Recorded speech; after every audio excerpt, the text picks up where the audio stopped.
Welcome. In front of me is Samsung Galaxy XCover7 Pro, and in this video I will show you what to do if your face scanner doesn't recognize your face properly. In such case, set up a new face model for your device. To do that, go to Settings, select Lock Screen option, then go to Screen Lock and Biometrics, confirm, and then here go to face recognition, and if you have any previous face models set up on your device, then remove them before you add a new one. And before we proceed, let's grab a dry towel and wipe the surface of the frontal camera with the dry towel.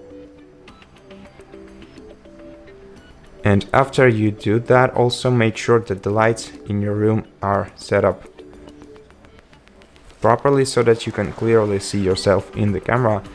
Once you're ready, click continue, then register, and then place your face into the camera and wait. Follow the instructions. First, move your head up, then tilt it, and then the face model will be added. So right now, before we proceed, let's go back to settings, scroll all the way down to software update option. Click right here, click download and install, and if your phone finds any software updates, then take your time and download and install them. And after you do that,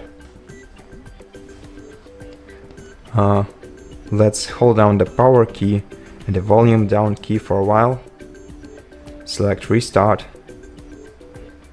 Let me do this once again. Select restart, confirm, and wait until your phone reboots to make sure that all the changes applied.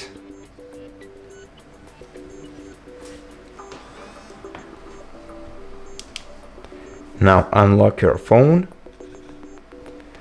and let's wait until the phone is starting, and then let's lock the phone and try to unlock it using face recognition feature. And as you can see, it went pretty smoothly for me, and I hope it did for you too. And if it did, consider subscribing to our channel, leave us a like and a comment below, and I'll see you in the next one.